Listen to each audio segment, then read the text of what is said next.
Pinagpalang araw sa inyong lahat. Ako nga pala si Binstings at ito ang Season 2 ng How to Go series. So sa video na ito, pag-uusapan natin on how to go to the Diocesan Shrine of Nuestra Señora del Buen Suceso o mas kilala bilang the Cathedral Parish of St. Andrew sa Parañaque City, Part 1.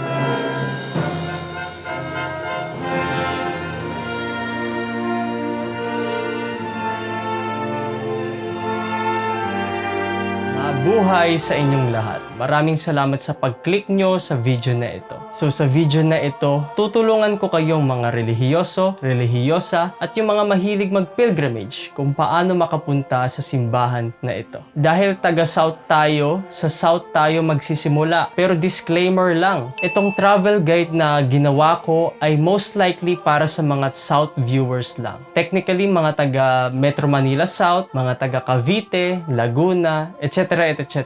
Meron naman tayong gagawing how to go video pero para sa mga taga North, East, and West. Pero sa video na ito, ang travel guide na ito ay para lang sa mga taga South. Pero kapag malapit naman kayo sa mga mababanggit kong lugar, pwede nyo naman pong sundan ang video o yung travel guide na ito. Muli, commute lang ang ating gagamitin sa video na ito. Hindi tayo gagamit ng private vehicle, gagamit lang tayo ng public transportation as our mode of transportation. At isa pa, ito ay part 1 ng how to go to the Diocesan Shrine of Nuestra Señora del Buen Suceso o mas kilala bilang Parañaque Cathedral. Ngayon, bago tayo magpatuloy sa direction time, magbibigay muna ako ng kaunting impormasyon tungkol sa Katedral ng Parañaque at syempre sa kanilang patrona na si Nuestra Señora del Buen Suceso o mas kilala bilang Nana Sisa.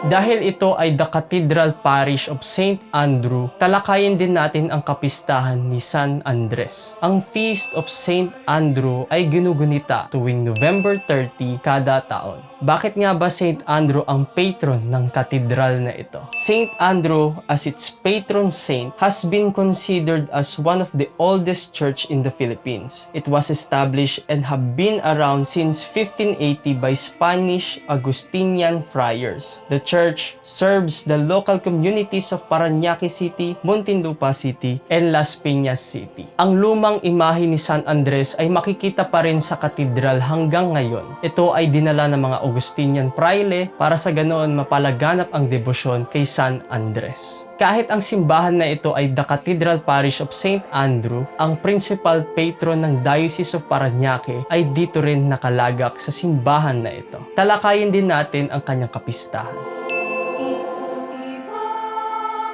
Ang kapistahan ng Nuestra Señora del Buen Suceso ay marami.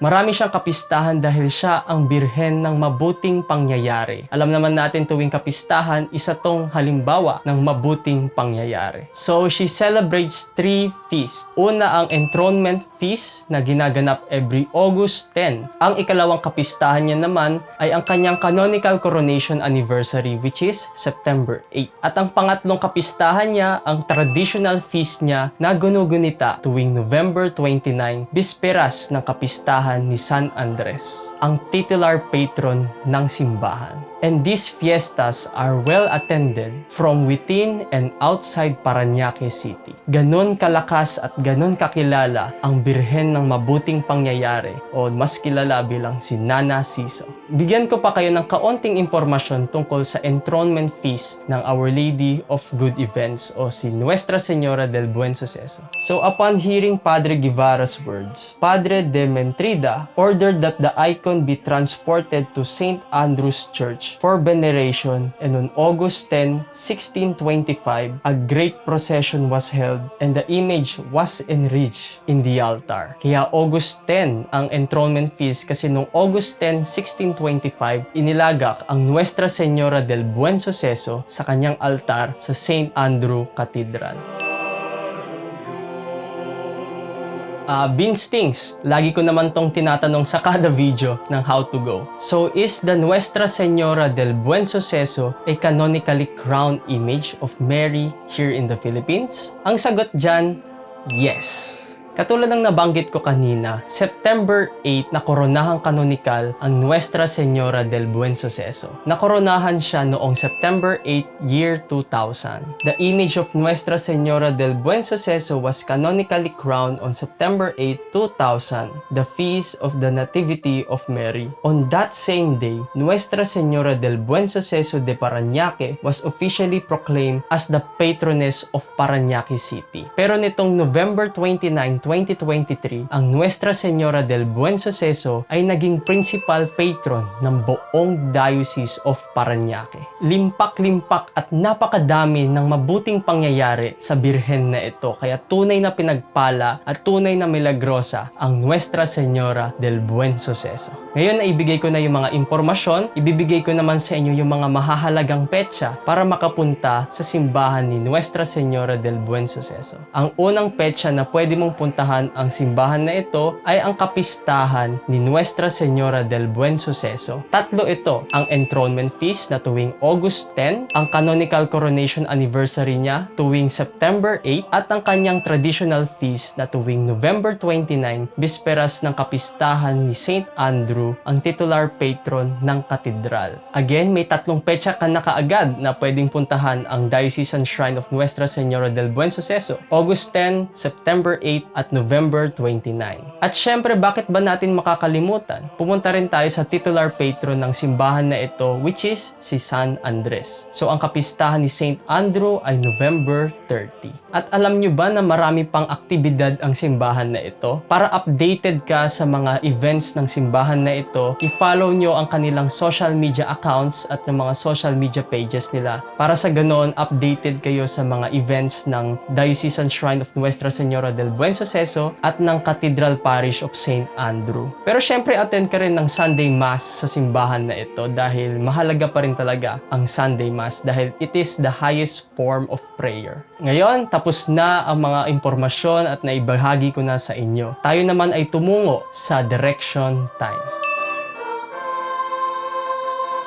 Ang una mong gagawin para makapunta sa simbahan na ito ay sumakay ng jeep na biyaheng Alabang. Kapag taga-south ka, ay sumakay ka lang ng jeep na biyaheng Alabang. Huwag kang sasakay ng Susana o Susana Heights dahil hindi ito dadaan sa destinasyon mo. Kapag ang nakasulat sa karatula ng jeep ay Alabang, sakyan nyo na ito. Pero kapag sa inyong lugar ay may mga biyaheng sukat na kaagad, ayun ang sakyan nyo dahil pupunta tayo ng sukat. Ngayon dahil taga-south tayo, walang diretsyong pasukat kaya babiyahe tayo pa Alabang muna. Pero sa Cavite, sa Laguna, sa Muntinlupa, may mga biyaheng Alabang naman dyan. Ngayon, ang pamasahe ng jeep mula Pasita hanggang Alabang ay 20 pesos. Pagdating nyo sa Alabang ay bumaba ka na ng jeep. Bumaba ka ng jeep bago ito lumiko papuntang South Station. Sa may Petron ito malapit. Kakababa lang natin galing jeep na sinakyan natin sa Pasita. So ito yung lugar na kung saan ka bababa.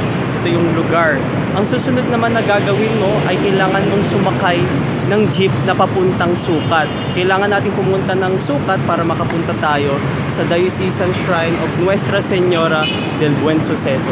So sakay ka lang sa mga jeep na ito na biyaheng Sukat at bababa kayo sa may Sukat exit.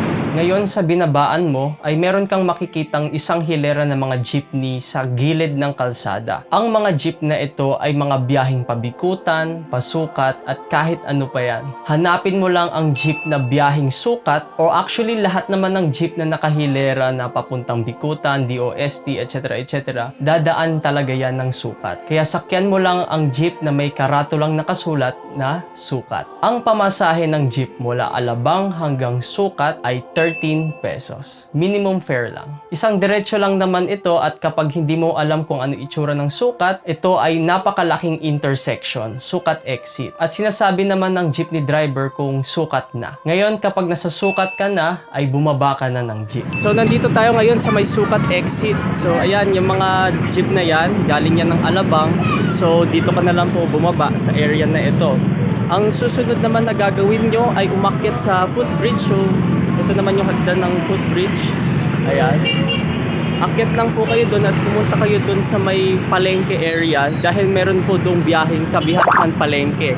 Muli, ang sasakyan yung jeep ay Kabihasnan Palengke. Kaya gumamit lang kayo ng footbridge na ito at pumunta kayo doon at sumakay ng jeep na biyaheng Kabihasnan, Palengke. Pagbaba mo ng jeep ay umakyat ka sa footbridge ng Sukat Exit. Pag akyat mo sa footbridge na ito ay kumaliwa ka at diretso papunta sa sakayan ng Kabihasnan. Muli, kapag akyat mo sa footbridge ay kumaliwa ka, lakad ka lang ng diretso at kapag nakita mo na ang kulay green na footbridge ay kumanan ka doon. Pag kanan mo ay syempre baba ka na sa footbridge na iyon kasi kailangan nating tumawid sa kabilang kalsada. Pagbaba mo sa footbridge na kulay green ay maglakad ka lang ng padiretso sa may ilalim ng Skyway. Sa ilalim ng Skyway na ito ay merong terminal ng jeep sa gilid ng kalsada. Muli, sa ilalim ng Skyway na ito ay meron kang makikitang mga hilera ng jeepney na naghihintay ng pasahero. At hindi naman siya ganun kahabang lakaran. So galing tayo doon sa footbridge na iyon, kailangan mo pumunta sa area na ito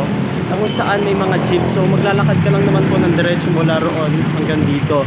Pagkatapos sumakay ka lang sa jeep na ito, dadaan naman to sa Kabihasnan, Palengke. Kaya sakyan nyo lang to dahil kailangan nyo pumunta sa Kabihasnan, Palengke. Ngayon, pagdating mo sa mga jeepney na ito, tanungin mo lang yung driver kung Kabihasnan ba ang biyahe ng jeep na ito. O pwede mong tignan yung harapan ng jeep para makita mo yung karatula niya kung Kabihasnan ang biyahe niya. Kapag Kabihasnan ang nakalagay sa karatula ng jeep na iyon, ay sakyan mo na ang jeep na ito. Ang pamasahe ng jeep mula Sukat hanggang Kabihasnan ay 20 pesos. Paalala ko lang sa mga viewers natin, may kahabaan ng biyahe mula Sukat hanggang Kabihasnan. Malalaman mo lang kapag malapit ka na, kapag lumagpas ka na sa SM Sukat at kapag kumaliwa ang jeep papunta sa parang looban. Kasi highway yung buong dadaanan ng jeep. Bigla itong kakaliwa para pumasok sa isang street o sa one way na ito. Yung kinaliwa ng jeep na ito ay makikita mo yung Parañaque Elementary School. Kaya kapag nakita mo na yung SM Sukat at yung Parañaque Elementary School ay malapit ka na sa destination mo. Ngayon, ang dulo ng biyahe ng sinakyan mo ay sa Jollibee. Kapag nakita mo na yung Jollibee sa kaliwa mo, ay bumaba ka na. Dahil hanggang dito lang talaga ang biyahe ng mga Kabihasnan. Ngayon, kapag bumaba ka na sa jeep, ay mag-abang ka pa ng huling jeep, last jeep na ito. Hindi ka tatawid dahil mga biyaheng Alabang, Zapote, kahit Imus pa yan eh. Hindi ka tatawid dahil yun ang biyahe sa kabilang kalsada. Pagbaba mo ng jeep, ay mag-abang ka lang ng mga jeep na biyaheng Baclaran LRT. Basta yung mga nakasulat Baclaran LRT, ay yun ang sakyan yung jeep. Dahil dadaan to sa gilid ng simbahan. Ngayon, kapag may dumaan na jeep na biyaheng LRT Baclaran, tanongin nyo kung dadaan ba to ng Palengke. Kapag sinabi niyang oo, ay sakyan nyo na ang jeep na ito.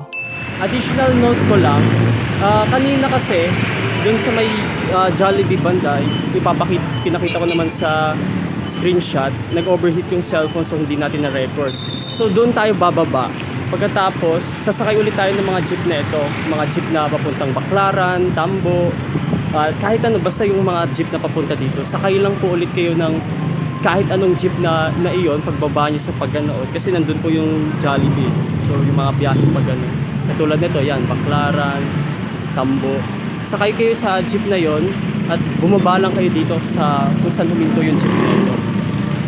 Again, pinakita ko naman yung screenshot. So doon kayo sasakay, pasakay lang kayo ng kahit anong jeep. Ayan, tapos baba kayo dito sa Palengke ng Parañaque. Ngayon, mula Kabihasnan sa Jollibee hanggang sa Katedral ni St. Andrew ay 13 pesos. Minimum fare lang. Para malaman mo kung malapit ka na sa simbahan, kapag nakita mo na yung bell tower ng katedral o yung belfry ng katedral, ay malapit ka na sa katedral. O di kaya kapag tingin mo sa kanan, makikita mo yung pamilihang bayan ng Parañaque, ay malapit na malapit ka na. Ngayon, pwede mong sabihin sa driver na sa simbahan ka lang ibaba. Ngayon, kapag nakita mo na yung pamilihang bayan o yung bell tower ng katedral, ibababa ka mismo sa katedral, sa gilid ng katedral. Pagbaba mo ng jeep, lakarin mo lang ng kaunti at makakapunta ka na sa Diocesan Shrine of Nuestra Señora del Buen Suceso o mas kilala bilang Cathedral Parish of St. Andrew sa Parañaque City. So, ganun lang para makapunta sa Diocesan Shrine of Nuestra Señora del Buen Suceso o mas kilala bilang The Parañaque Cathedral sa Parañaque City.